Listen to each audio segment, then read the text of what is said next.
What's up, YouTube? Today I'm going to be talking about how to get your R56 Mini Cooper S to a stage 1 or a stage 2 tune from RPM powered. So if you haven't already, go ahead and hit that subscribe button and stick around. You're going to want to watch this whole video. If you're doing your own work on your Mini Cooper, no matter what year it is, whether it's a classic or a brand new one, any model, even electric, check out my Facebook group. It's called Mini Cooper DIY. I'll leave a link to it in the description. And also, if you go to Facebook and just search Mini Cooper DIY in the search, you'll find it.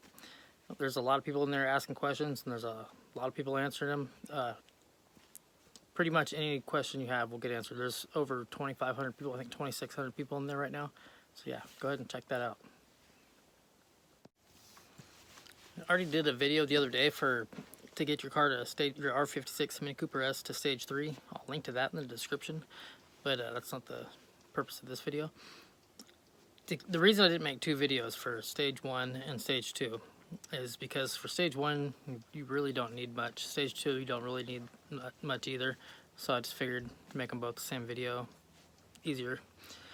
But for stage 1, all you need is colder plugs and a tune. So I use Mario Palza. I'll link to his information will be in the description. If he doesn't service the area that you're in, he'll tell you who does. So contact him that way, or through the description, link in the description. Yeah, you just need plugs and a tune, and he'll tell you which plugs to get. In fact, he'll even, if you do the tune through him, he'll sell you the plugs with the tune. You got to send him your ECU anyway. When he sends you the ECU back, he'll send you the plugs with the ECU. Or if you're doing a remote tune like I did, I have a video. The video I have shows you how to do a stage 3 remote tune, but it doesn't matter. It's the same thing. It's a remote tune. But if you're doing a remote tune, he'll send you all the stuff for that at the same time. But with the stage 1, what that'll do, when you're stock, to the wheels, you have about 165 horsepower, according to Mario. I think he's done dyno tests to find out. But with the stage 1 tune, you get about 200 at the wheels, probably on that same dyno. And that's with the Mini Cooper S. If you have a JCW or a GP1, you'll have about 230 at the wheels with the stage 1, which is pretty good for being stage 1. So if you have a JCW, stage 1 is not really that bad of an idea. It'd still be smoggable if you're in California. So if I get an R56 and it's a JCW, I'll probably just go stage 1 so that I can pass smog. But for stage 2, what you're gonna need first, you're gonna need an intercooler. The one I have is great. It's the G Plus. You can get it on Amazon. I'll link to it in the description. It's a lot of people, if you go on North American Motoring, a lot of people will tell you that this is it's a budget intercooler. It's I can't remember exactly what it was, but I think it's around 160 bucks, $165 or something like that. But don't quote me on that. It could be a little bit less or a little bit more. Again, I don't remember. I bought it, it's been about a year. But it's a great intercooler. It keeps during the summer, if I'm driving, it keeps the air intake temperature around 3 to 4 degrees above ambient. And in the winter, it doesn't really matter. You're just trying to get the flow of the bigger intercooler, but it keeps it around ambient in the winter time too.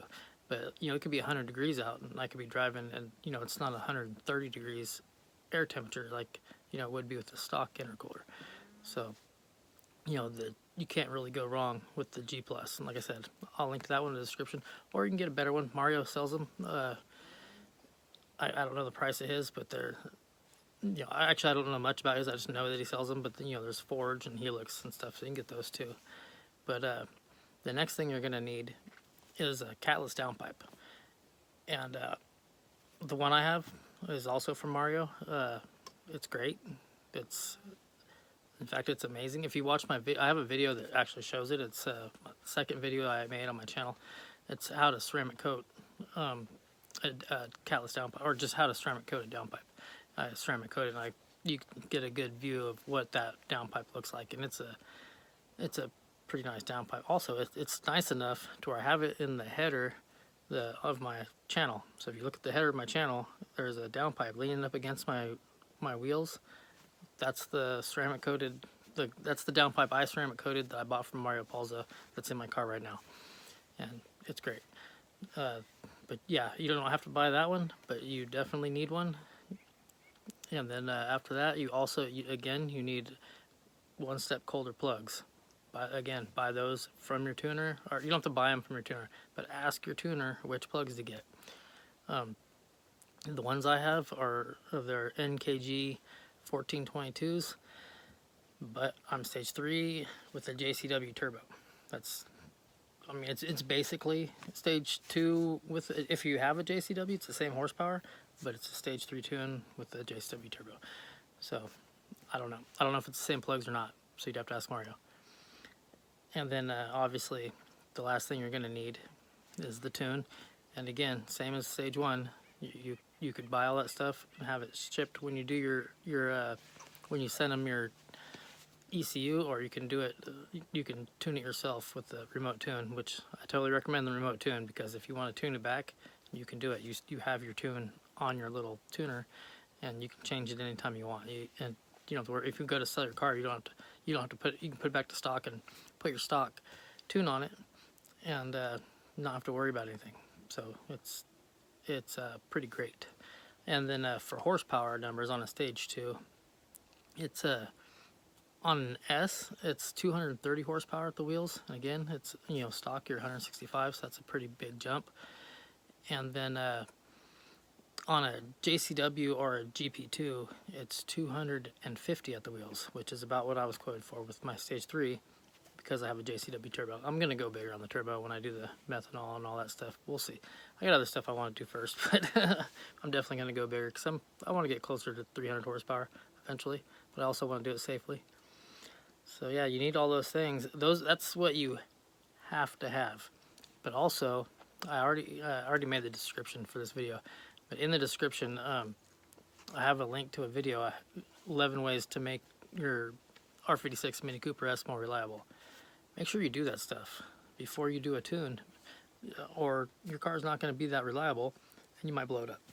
So you can't really blame the tune if your car just wasn't able to take the tune. It wasn't ready. And on top of that, do a compression check first. Make sure all your cylinders are about the same. They don't have to be the exact same, but within 5-10% of each other.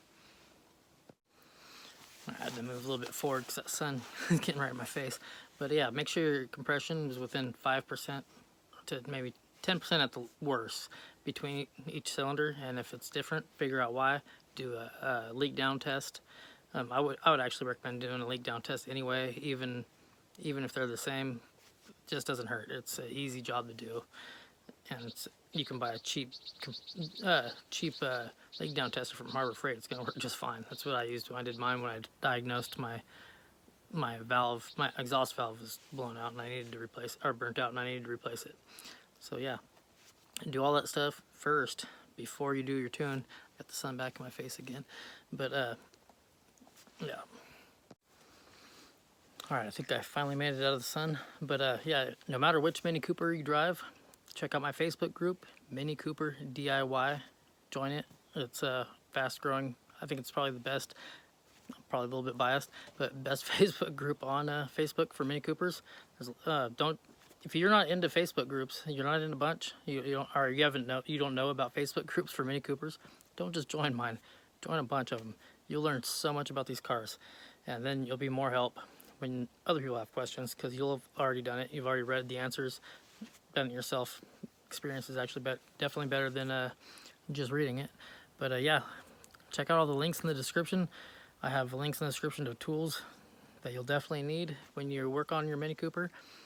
And if you haven't already, go ahead and hit that subscribe button and stick around. Oh, before I say that, if you liked this video, give it a thumbs up. If you didn't like this video, give it a thumbs down. If you have anything to add, please leave a comment below.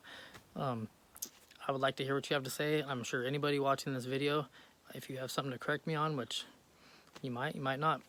Oh, that reminds me, in my last video, I didn't mention the clutch, and the reason is it's not required. You don't need to upgrade your clutch to go stage 1. You don't need it to go stage 2. You don't need it to go stage 3. Definitely wouldn't hurt if you go stage 3, but you don't have to do it. Your clutch, if it goes bad, it goes. I mean, obviously replace it, but it's not a requirement to go stage 1 or 2 or 3.